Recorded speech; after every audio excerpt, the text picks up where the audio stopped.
자, 오늘은 노아 이야기 세 번째 시간으로 방주 안에 있으면 안전합니다. 방주 안에 있으면 안전합니다 라는 제목을 가지고 은혜의 말씀 선포하겠습니다. 여러분, 우리가 지난주에 살펴보았듯이 방주는 예수님을 예표합니다. 그래서 본문의 방주를 계속 추적하고 관찰하면 그 안에서 예수님의 마음, 예수님의 놀라운 사랑을 확인할 수가 있어요.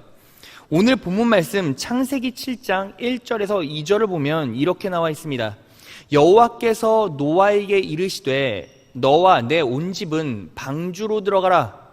내가 이 세대에 내 앞에서 의로움을 내가 보았음이니라.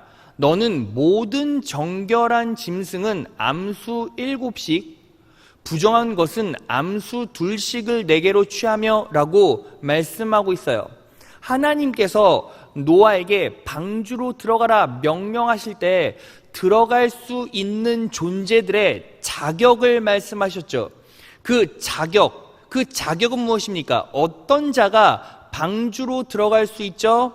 하나님 앞에서 의롭게 보인 자들, 노아와 가족들이죠. 그리고 정결한 짐승, 부정한 것들이에요. 여기서 우리가 무엇에 주목해 봐야 합니까? 부정한 것들입니다. 하나님께서는 의롭게 보이는 자들, 정결한 자들도 방주 안으로 초청하셨지만 부정한 것들, 정결치 못한 것들도 방주 안으로 초청하셨어요. 이것을 통해서 우리는 무엇을 할 수 있습니까? 구원의 은혜는 정결하고 의로운 자들에게만 임하는 것이 아니라 죄인들, 부정한 자들에게도 임할 수 있다는 거죠. 그래서 이 부분에 대해서 예수님께서 마태복음 9장에 이렇게 말씀하셨습니다. 마태복음 9장 13절입니다. 자신을 향해 비판하는 바리새인들에게 이렇게 말씀하셨어요. 너희는 가서 내가 바라는 것은 자비요 희생제물이 아니다 하신 말씀이 무슨 뜻인지 배워라. 나는 의인을 부르러 온 것이 아니라 죄인을 부르러 왔다. 죄인을 부르러 왔다. 예수님께서는 이 땅에 죄인을 부르러 오셨다는 거예요. 즉 예수 그리스도의 구원의 은혜가 누구에게도 임했다? 죄인들에게도 임했다는 것입니다. 여러분, 여기서 우리가 직관적으로 알 수 있는 사실 하나가 있죠. 바로 그것이 무엇입니까? 방주 안에는, 그리스도 안에는, 공동체 안에는 의롭고 정결한 자만 있는 것이 아니라 우리가 보기에 합당하지 않은 존재, 부정한 존재들도 있다는 거예요. 여러분, 공동체 안에서 신앙생활을 하다 보면 어떻게 저 사람이 신앙생활을 할 수 있지? 어떻게 세상에서 저렇게 막 사는 사람이 이 자리에 나와서 예배하고 신앙생활 할 수 있지? 라고 생각이 드는 사람이 분명히 있어요. 그럼에도 불구하고 하나님께서 그 사람을 방주 안으로, 그리스도 안으로, 공동체 안으로 초청하셨다는 것은 무슨 뜻입니까? 그 사람을 너무너무 사랑하신다는 거예요. 그래서 우리는 여기서 무엇을 정확하게 인식해야 합니까? 내가 보기에 저 사람은 정결하지 않아, 합당하지 않아. 예배 드릴 때 술 냄새도 풀풀 나고 담배 냄새도 나는데 거룩하지 못한 삶을 살아가는데 내가 저 인생을 바라보면 저 사람은 하나님 보시기에 합당하지 않는데 라고 하더라도 공동체 안에 있고 지금 이 자리에 앉아 있고 예배하고 있다면 하나님께서는 그 사람을 너무너무나 사랑하시고 구원의 은혜를 내려주셨기 때문에 그 자가, 그 사람이 어디에 있다? 바로 여기에 있다는 거예요. 그래서 우리는요, 어떻게 합니까? 공동체에서 연약한 사람이 있습니다. 불쌍한 사람이 있습니다. 하나님 보시기에 합당하지 않은 사람이 있다 할지라도 어떻게 합니까? 긍휼히 여기고 사랑해야 한다는 거예요. 자, 그렇다면 내가 사랑할 수 없는 그 사람을 어떻게 사랑할 수 있을까요? 예수님의 명령 안에 그 답이 있습니다. 예수님께서 그리스도인들, 특별히 공동체에게 주신 새 계명이 있어요. 요한복음 13장으로 합니다. 요한복음 13장 34에서 35절을 보면 이렇게 나와 있어요. 새 계명을 너희에게 주노니 서로 사랑하라. 내가 너희를 사랑한 것 같이 너희도 서로 사랑하라. 너희가 서로 사랑하면 이로써 모든 사람이 너희가 내 제자인 줄 알리라. 예수님께서 34절에 뭐라고 말씀하셨습니까? 새 계명을 너희에게 주노니 서로 사랑하라. 너희도 서로 사랑하라, 사랑하라, 사랑하라 라는 명령을 했고, 그 사이에 어떤 말씀이 중심을 잡고 있습니까?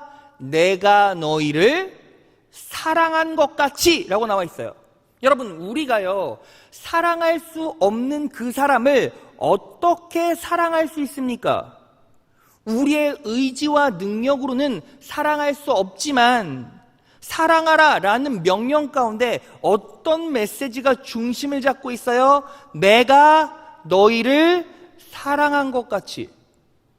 여러분, 이 땅에는요, 절대로 사랑받을 수도, 절대로 사랑할 수도 없는 한 사람이 있었습니다. 그 사람이 누군지 아십니까? 바로 나예요. 저와 여러분이에요. 그런데 예수님께서 이 땅에 오시고 여러분들을 너무나 사랑하셔서 십자가에 못 박혀 돌아가시고 구원의 은혜를 베풀어 주셨습니다. 그러니까 내가 사랑할 수 없는 그 사람을 사랑해야 할 때는 어떻게 합니까? 절대로 사랑받을 수 없지만 넘치는 사랑을 받은 예수 그리스도의 사랑, 그 사랑을 온전히 바라보면 우리도 사랑할 수 없는 그 사람을 사랑할 수가 있어요. 왜요? 우리는 사랑에 빚을 졌잖아요. 그러니까 그 빚을 갚아야 할 책임과 의무가 있습니다. 그걸 어떻게 갚습니까? 사랑으로 갚는 겁니다. 그래서 내가 사랑할 수 없는 그 부모님이 있어요. 내가 사랑할 수 없는 내 자녀가 있어요. 내가 사랑할 수 없는 친구와 친족들이 있고 이웃이 있습니다. 어떻게 사랑할 수 있습니까? 나를 사랑하신 예수님의 그 놀라우신 사랑, 그 사랑을 온전히 누리고 바라보면 그 사랑으로, 내 사랑으로 그 사람을 사랑하는 것이 아니라 예수 그리스도의 사랑으로 상대방을 사랑할 수 있다는 것입니다. 그래서 우리는 항상 어떻게 살아야 합니까? 공동체 안에서는 예수 그리스도의 사랑으로 사랑해야 합니다. 믿으십니까? 그 사랑으로 살아가시는 여러분 되시기를 진심으로 축원합니다. 자, 우리 옆 사람과 이렇게 인사해 볼까요? 서로 사랑합시다. 서로 사랑합시다. 그 사랑을 온전히 누리고 줄 수 있을 때 하나님의 축복이 여러분들의 인생 가운데 분명히 임하게 돼요. 자, 그러면 본론으로 돌아와서 오늘 본문의 내용이 무엇입니까? 오늘 본문의 내용을 딱 한마디로 정리하면 방주 안에 들어간 노아예요. 방주 안에 들어간 노아. 그러면 오늘 본문 말씀을 통해서 우리는 어떤 은혜를 유추해낼 수 있죠? 어떻게 노아는 방주 안에서 이 심판의 때, 종말의 때 방주 안에서 이 고난을 극복하고 이겨냈냐는 거죠. 이 심판의 때에 하나님께서 노아에게 주신 은혜를 우리가 확인하면서 이 심판, 종말의 때 우리에게 주실 은혜를 유추해보고 그것을 믿음으로 소유할 수 있죠. 그래서 오늘은 종말의 때 어떤 놀라운 은혜가 여러분들에게 임하고 어떤 영적 지침을 가지고 이 심판의 때, 종말의 때를 살아갈 수 있을 것인가를 확인해 봐야 돼요. 오늘 성령 하나님께서 우리에게 주신 은혜는 세 가지입니다. 원리는 세 가지입니다. 하나하나 살펴보면서 은혜를 나누겠습니다. 첫째, 하나님께서는 성도의 가정에 놀라운 구원의 은혜를 내려주시길 원하십니다. 하나님께서는 성도의 가정에, 여러분의 가정에 놀라운 구원의 은혜를 내려주시길 원하신다는 거예요. 오늘 본문 말씀 창세기 7장 2절로 갑니다. 너는 모든 정결한 짐승은 암수 7씩, 부정한 것은 암수 2씩 4개로 취하며 라고 말했어요. 하나님께서 노아가 이제 방주로 들어갈 때, 야, 너 그냥 들어가지 말고 들어갈 때 뭐 해야 돼? 암수 7씩, 부정한 것은 암수 2씩 4개로 취해라, 방주로 들여보내라 라고 명령하신 거죠. 그런데 여기서 한 가지 의구심을 품을 수 있어요. 앞장에 창세기 6장에 보면 또 다른 얘기가 나옵니다. 창세기 6장 20절 보면 새가 그 종류대로, 육축이 그 종류대로, 땅에 기는 모든 것이 그 종류대로 각기 둘씩 4개로 나오리니 그 생명을 보존케 하라 라고 나와 있어요. 자, 창세기 7장에는 암수 7씩 들여보내라, 창세기 6장에는 각기 2씩 들여보내라. 뭐가 맞습니까?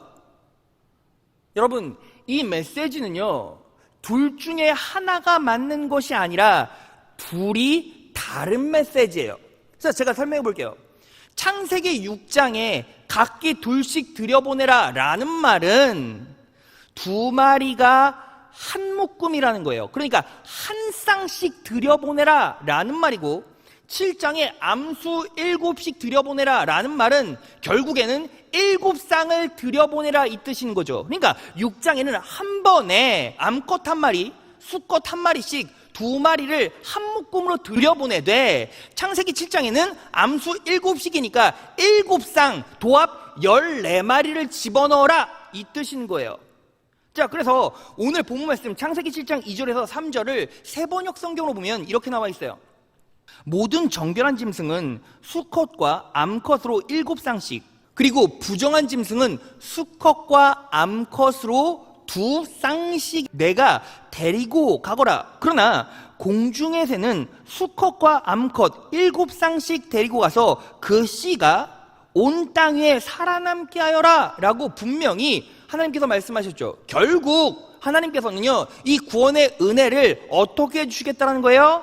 한 마리 한 마리씩 주시겠다는 게 아니라 한 쌍, 가족 단위로 주시겠다는 거예요. 하나님께서는 개인에게도 은혜를 베풀어 주시지만 특별히 이 구원의 은혜는 한 명이 아니라 한 가족으로 묶어서 이 구원의 은혜를 부어주시길 원하세요. 여러분, 그러면 아직 구원받지 못한 내 가족들이 있는데요, 내 친족들이 있는데요, 어떻게 해석할 수 있습니까? 그래서 하나님께서 누굴 보내주셨습니까? 나를 보내주신 거죠. 여러분, 지난주에 우리가 어떤 메시지를 선포했습니까? 방주를 만드십시오, 방주를 만드십시오 라는 제목으로 말씀 선포했죠. 여러분, 결국 방주를 만들라는 영적 의미가 무엇입니까? 베드로서 2장 5절이에요. 옛 세상을 용서치 아니하시고 오직 의를 전파하는 노아와, 지금 베드로가요, 노아의 사역을 방주 만드는 사역이라고 말하지 않고 뭐라고 말해요? 오직 의를 전파하는 노아와 라고 정리를 해요. 오직 의를 전파하는 노아와 그 7 식구를 보존하시고 경건치 아니한 자들의 세상에 홍수를 내리셨으며 라고 분명히 말씀하셨어요. 그러니까 결국 무슨 뜻입니까? 우리에게 방주를 만들라 라는 영적 의미가 뭐예요? 바로 하나님의 의를 전파해라 이 뜻인 겁니다. 근데 여기서 우리가 주목해 볼 게 있어요. 전파라는 헬라어는 캐리소, 캐리그마에서 나왔어요. 캐리그마는 설득이 아니라 선포예요. 하나님께서는 하나님의 은혜를 여러분들의 입술을 통해서 내 가족에게, 주변에 흘려보낼 때 상대방을 설득하라 라고 말씀하시지 않았어요. 어떻게 말씀하셨습니까? 그저 흘려보내라, 선포해라 라고 말씀하셨다는 거죠. 왜 그렇습니까? 여러분, 사람과 사람으로 마주할 때 말로, 지식으로 상대방을 설득하는 건 거의 불가능해요. 그걸 하나님께서는 너무나 잘 알고 계셨기에 그냥 뭐 하라는 거예요? 하나님의 은혜를, 하나님께서 내게 주신 감사함과 기쁨을 흘려보내기만 하면 누가 책임져 주십니까? 하나님께서 책임져 주시고 말씀이 역사해 간다는 거죠. 그래서 여러분, 바울이 이 신약 아니 성경 전체를 통틀어 가장 똑똑한 대석학 바울이 고린도전서 2장 1절에 이렇게 말했어요. 형제자매 여러분, 내가 여러분에게로 가서 하나님의 비밀을 전할 때에 훌륭한 말이나 지혜로 하지 않았습니다. 그렇게 똑똑한 대석학인 바울도 뭐라고 말했어요? 훌륭한 말이나 지혜로 하지 않았습니다. 왜? 인간의 지식이나 인간의 의지로는 상대방을 설득할 수가 없기 때문이에요. 그래서 에베소에서 고별 설교를 할 때 사도행전 20장 32절에 바울이 이렇게 말합니다. 지금 내가 여러분을 주와 및 그 은혜의 말씀에 부탁하노니, 지금 바울이 뭐 하고 있어요?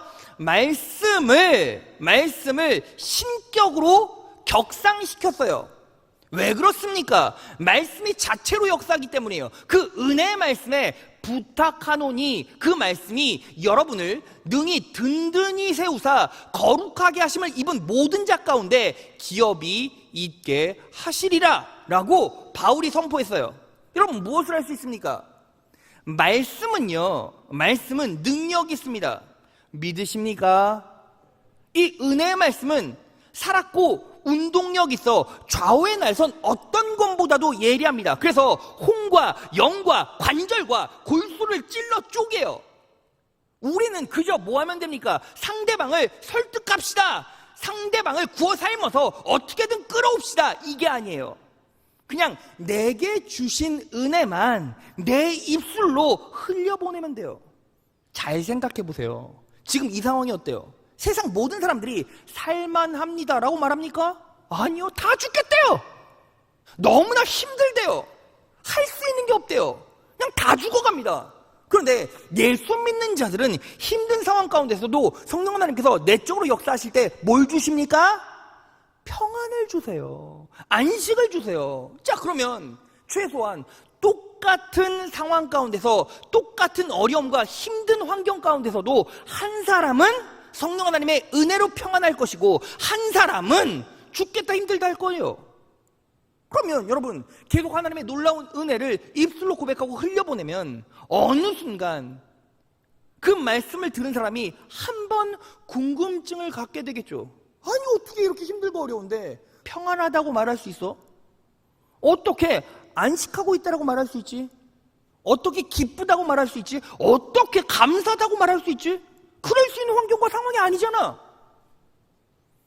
그런데 주 안에 있는 사람들, 성령 충만한 사람들은 평안하거든요. 왜? 보혜사 성령님이 내 쪽으로 역사해 가시는 표지가 뭐예요? 평안이에요.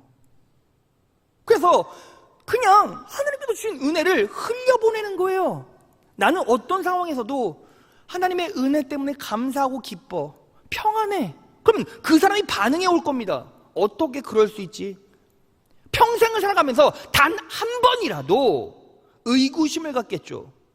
그런데 의구심을 가질 때 하나님의 놀라운 은혜와 평안이 분명히 너에게 임할 것이고, 그리고 나도 이때를 기다리고 있었어.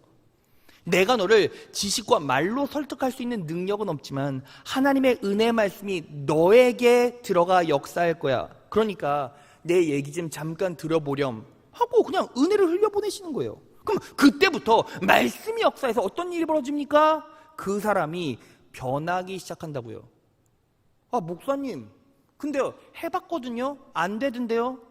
해봤거든요? 많이 해봤거든요? 안 되던데요?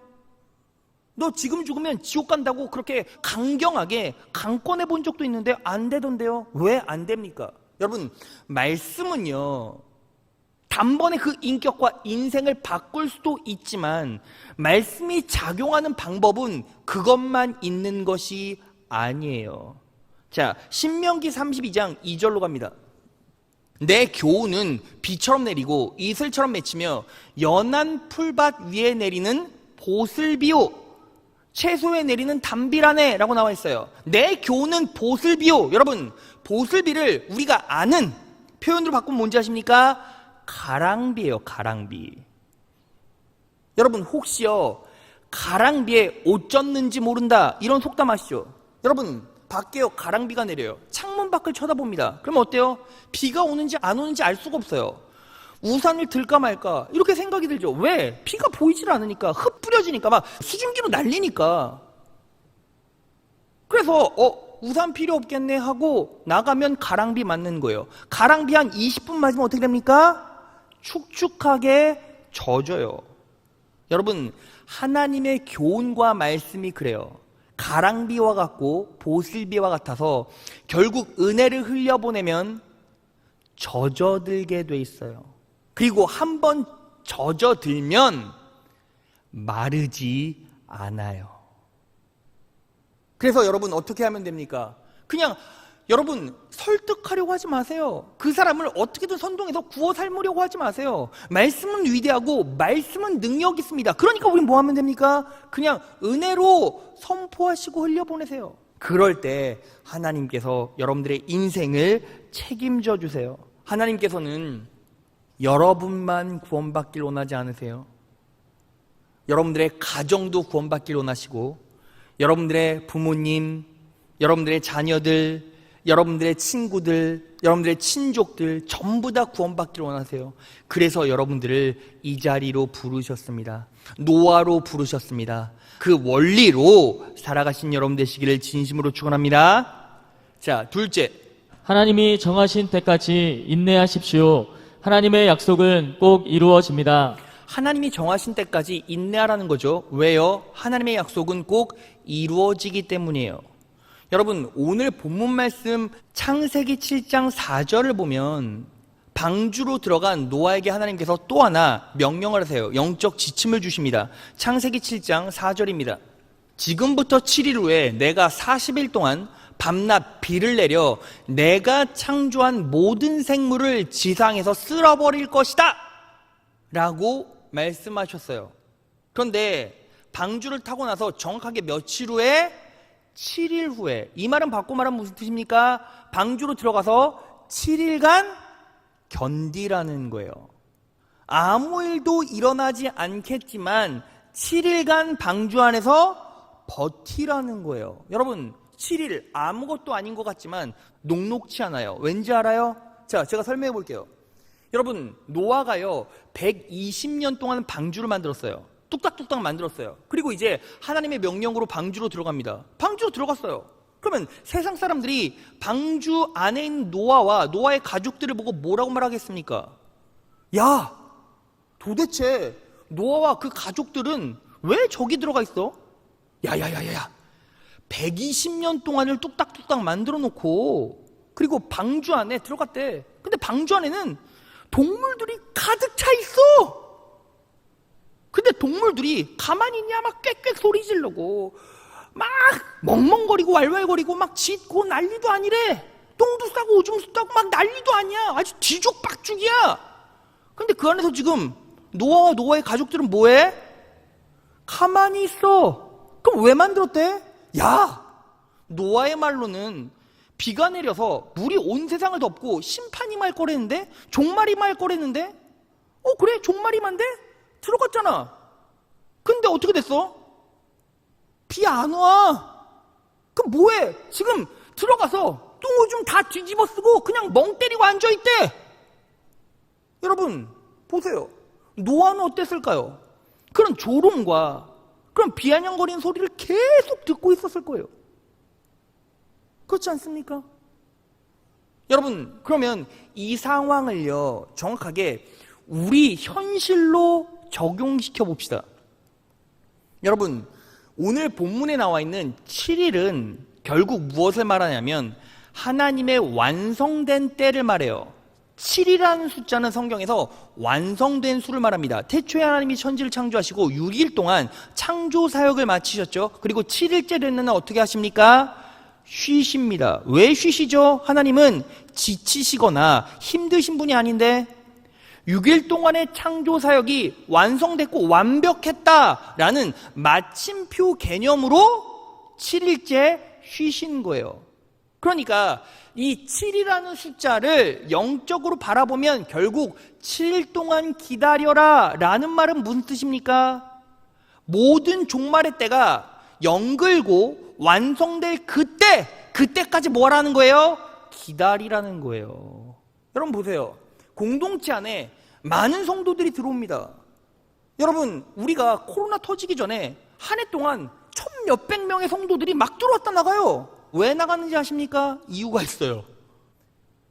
예수 믿으면 축복받는데요. 예수 믿으면 어떤 특별한 일이 일어날 것 같대요. 그런 얘기 듣고 공동체 안으로 들어옵니다. 그리스도 안으로 들어와요. 방주 안으로 들어와요. 그런데 막상 들어와 보니까 어때요? 특별한 일이 안 생겨요. 아니, 이제 심판의 때가 있고 종말의 때가 임한대요. 그러니까 빨리 방주 안으로 들어와야 된대요. 그래서 방주 안으로 들어옵니다. 들어왔는데 세상의 종말이 안 일어나요. 심판이 일어나질 않아요. 아니, 축복받는다고 방주 안에 있으면 예수 믿으면 축복받고, 그리고 예수 믿지 않으면 심판받는다는데 세상 사람들은 예수 안 믿어도 잘 먹고 잘 살고, 공동체 안에 들어왔더니 어떤 일이 막 뒤죽박죽 냄새나고 장난이 아니에요. 어떤 모습과 똑같아요? 방주 안과 똑같죠. 그런데 하나님께서 뭐라고 말씀하세요? 7일간을 버티래요. 완성된 때, 그때까지 우리는 뭐 하는 겁니까? 버티고 인내하는 거예요. 왜? 하나님의 약속은 분명히 이루어지니까. 믿으십니까? 자, 그래서요, 하나님께서 노아에게 선포하셨어요. 명령하셨어요. 그리고 어떤 일이 벌어집니까? 창세기 7장 10절이에요. 7일 후에 홍수가 땅에 덮이니 하나님의 놀라운 약속대로 때가 됐을 때, 이 종말의 때가 완벽하게 무르익었을 때 이제 어떻게 돼요? 홍수가 땅에 덮이는 거죠. 그런데 너무 안타까운 사실 하나가 있어요. 창세기 7장 16절을 보면 이렇게 나와 있습니다. 하나님이 노아에게 명하신 대로 살과 피를 지닌 살아 숨쉬는 모든 것들의 수컷과 암컷이 짝을 지어 방주 안으로 들어갔다. 마지막으로 노아가 들어가니 주님께서 몸소 문을 닫으셨다. 여러분, 노아와 가족들과 동물들이 다 들어갔죠. 그랬는데 어떤 일이 벌어졌습니까? 주님께서 몸소 문을 닫으셨어요. 하나님께서 몸소 문을, 방주문을 닫으시는 거예요. 여러분, 잘 생각해 보세요. 이제 방주문이 닫히고 이 종말의 때가 완성되고 영글었어요. 그래서 밖에서 비가 오기 시작합니다. 심판의 저주가 막 임하기 시작해요. 그래서 물이 세상을 덮기 시작합니다. 이 물이요, 발목까지 왔다가 무릎까지 왔어요. 그리고 허리까지 찹니다. 가슴까지 찹니다. 코까지 찹니다. 머리까지 찹니다. 온통 세상이 물로 덮여지기 시작했어요. 여러분, 그러니까 그때 세상 사람들은 어떻게 반응했을까요? 야! 노아의 말이 맞았어! 야, 우리 빨리 방주로 들어가야 돼! 야, 노아야, 빨리 문 열어! 문 좀 열어줘! 나 이러다 죽어! 근데 여러분, 이 방주의 문을 누가 닫았죠? 하나님께서 닫으셨어요. 그러면 하나님께서 닫으셨으니 누가 열 수 있습니까? 하나님께서 여실 수 있어요. 노아는 못 열어요. 그러면 결국 어떻게 됩니까? 들어가고 싶어요 라고 할 때는 이미 때가 늦었다고요. 그래서 뭐 해야 됩니까? 그래서 방주 안에서 우리는 인내심을 갖고 버텨야 합니다. 방주 안은요, 오늘 본문처럼 동물들이 가득해요. 냄새 나겠죠. 동물들이 다 막 샤워하고 탑니까? 냄새 나겠죠. 똥을 좀 다 싸겠죠. 냄새 나고 힘들고 부산하고 난리도 아니겠죠. 막 꽥꽥거리고 꿀꿀거리고 난리도, 으렁거리고 난리도 아닐 거예요. 근데 그 안에서 노아는 약속의 때까지 버티고 참은 거예요. 우리도 마찬가지입니다. 우리가 지금 어디 있습니까? 방주 안에 있어요. 그리스도 안에 있습니다. 공동체 안에 있어요. 그러면 어떤 일이 벌어집니까? 당연히 힘들고 갈등과 마찰이 일어나는 그런 상황이 분명히 일어납니다. 그럼에도 불구하고 우리는 어떻게 해야 돼요? 버텨야죠. 그래야 정확하게 심판의 때, 구원의 때에 놀라운 은혜가 임하게 되죠. 여러분, 종말은, 심판의 때는 언제 임하게 됩니까? 데살로니가전서 5장 1절에서 2절이에요. 형제 여러분, 그때와 시기에 대해서는 여러분에게 더 말할 필요가 없습니다. 주님의 날이 밤중에 도둑같이 온다는 것을 여러분이 잘 알기 때문입니다. 심판의 날, 주님이 재림하시는 날이 어떻게 와요? 도둑같이 와요. 여러분, 도둑이요. 나 오늘 저녁 10시에 도둑이니까 너네 집 훔치러 올 거야. 기다리고 있어 하고 옵니까? 그냥 오는 거예요. 부지불식간에 우리가 알 수 없을 때. 그런데 우리가 정확하게 하나 인식해야 되는 게 뭐예요? 분명히 심판은 있다는 거죠. 하나님께서 약속으로 주셨으니까요. 히브리서 9장 27절입니다. 한 번 죽는 것은 사람에게 정하신 것이요 그 후에는 심판이 있으리니. 여러분, 인간은 누구나 죽고요.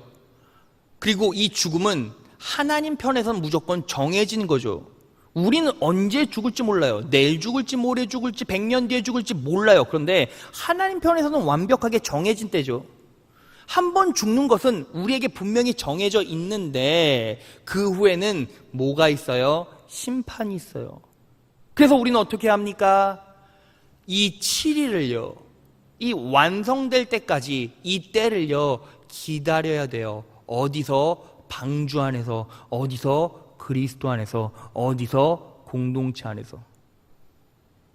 그럼 목사님, 방주 안에서 버티면 어떤 놀라운 축복이 일어납니까? 여러분, 그때부터요, 우리가 방주 안에 거하기 시작하면 하나님이 일하시고 놀라운 축복과 은혜를 쏟아부어 주십니다. 자, 그것이 세 번째 대제예요. 셋째, 힘들 때마다 방주 안에 있다는 것을 인식하십시오. 그러면 두려움이 사라지고 은혜의 길을 걷게 됩니다. 너무너무 중요해요.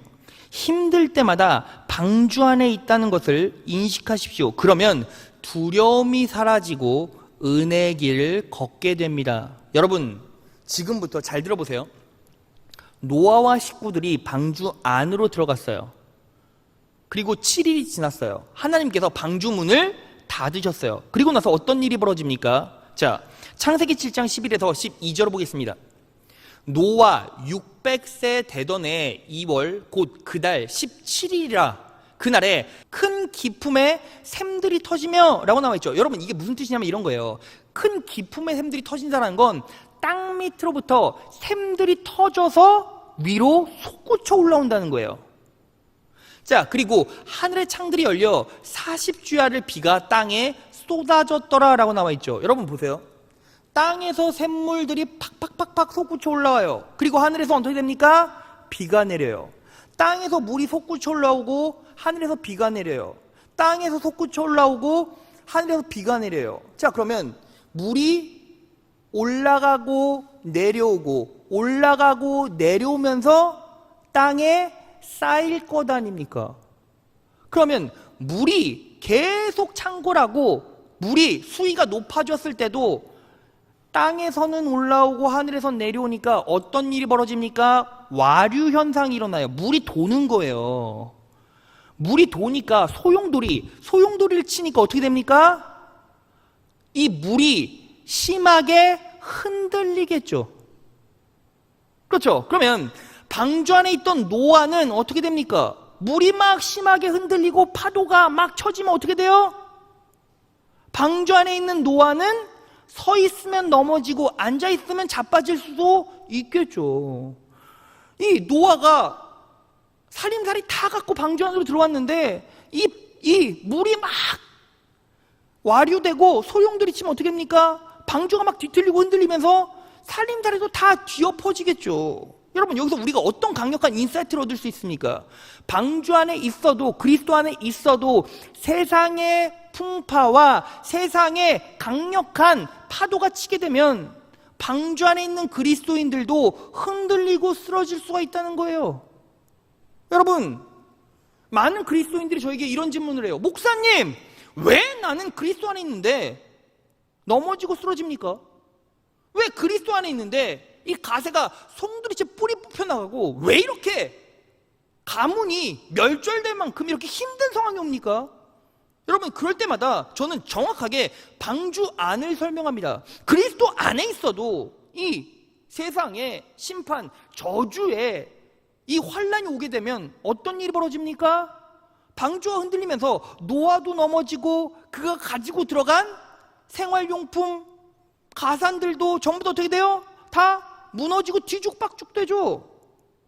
그리스도인들도 그럴 수 있다는 거예요. 그런데 중요한 사실은 뭐예요? 걱정할 필요가 없죠. 왜? 나는 방주 안에 있으니까. 절대 죽지 않습니다.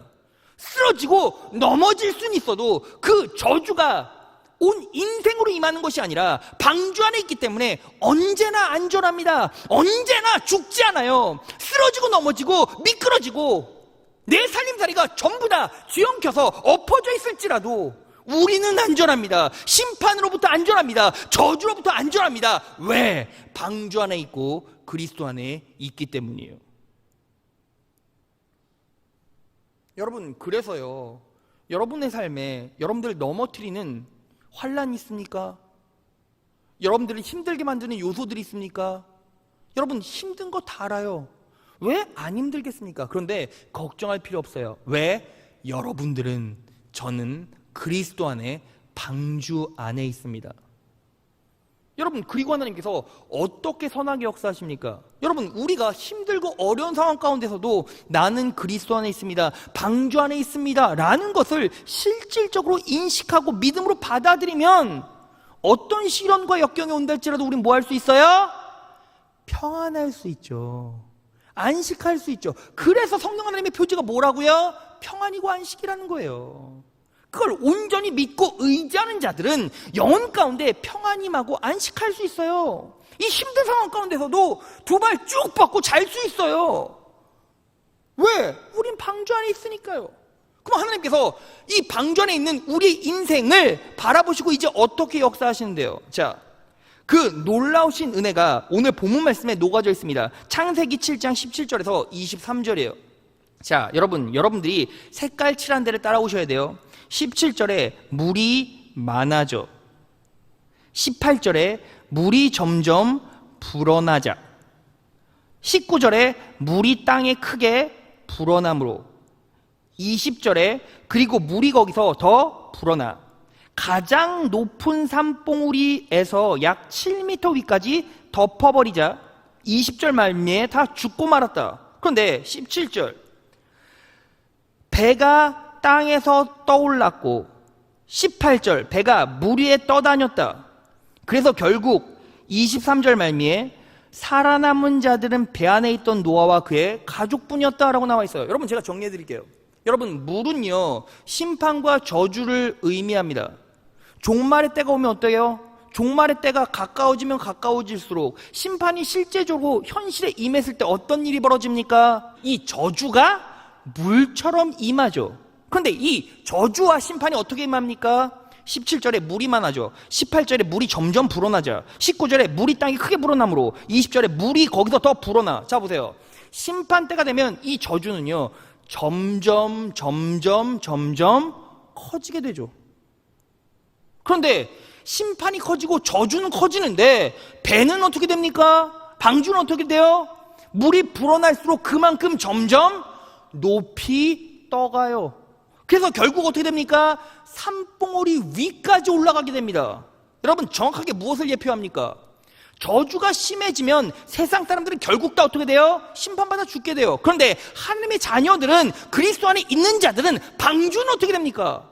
저주가 불어나고 저주가 커지고 심판이 커지면 커질수록 방주는 더 높이 올라가요. 그래서 결국 어떻게 됩니까? 산 정상을 넘어가게 된다고요. 하나님의 놀라운 은혜는 여기에 있어요. 우리는 지금 알 수가 없어요. 여러분, 그런데 중요한 건 뭐예요? 그리스도인의 은혜의 진가, 능력의 진가는 뭐예요? 세상의 환난과 심판이 더 크게 오면 올수록 사람들은 전부 다 죽어나가고 그 심판은 더 큰 악화, 더 큰 어려운 상황을 만들어서 저주는 더 커지고 저주는 더 커지지만 저주가 커지면 커질수록 방주는 더 높은 곳으로 올라간다는 거죠. 결국 정상까지 올라가게 돼 있어요. 그래서 결국 어떻게 됩니까? 다 죽어도 하나님의 자녀들은 정상에서 끝까지 살아남는다는 것입니다. 말씀 정리해 보겠습니다. 여러분, 오늘은 노아 이야기 3번째 시간으로 방주 안에 있으면 안전합니다라는 제목으로 말씀 선포했어요. 여러분, 하나님께서는 여러분들 너무나 사랑하시고 그래서 여러분들을 구원하시기로 작정하셨습니다. 그래서 여러분들을 이 자리로 불러주시고 여러분들의 심령 가운데 말씀에 반응할 수 있는 믿음을 주셨죠. 그런데 우리 놀라운 하나님 예수님께서는 그걸로 끝내지 않으시고 여러분들을 통해서 여러분들의 자녀들과 여러분들의 부모님과 여러분들의 형제 자매들을 구원하시기로 작정하셨어요. 그래서 여러분들을 세워주셨고 여러분들을 보내주셨습니다. 그러면 우리는 어떻게 합니까? 내가 전도해야 돼. 내가 어떻게든 끌어와야 돼. 여러분, 이러한 압박감이나 이러한 삶의 무게들은 다 내려놓으세요. 그저 뭐 하면 됩니까? 주 안에서 하나님의 은혜를 선포하세요. 그냥 기쁘고 감사한 마음으로 하나님께서 이렇게 역사해 주셨고, 하나님께서 내 영혼과 인생을 이렇게 책임져 주셨고, 내가 지금 이렇게 이 자리에 있고 힘들고 어려운 상황이지만 그래도 하나님께서 나를 붙잡아 주셔서 예배 자리로 나오게 하셨고, 말씀에 반응하게 하셨고, 기도하게 하셨고, 기뻐하게 하셨고, 평안하게 하셨어.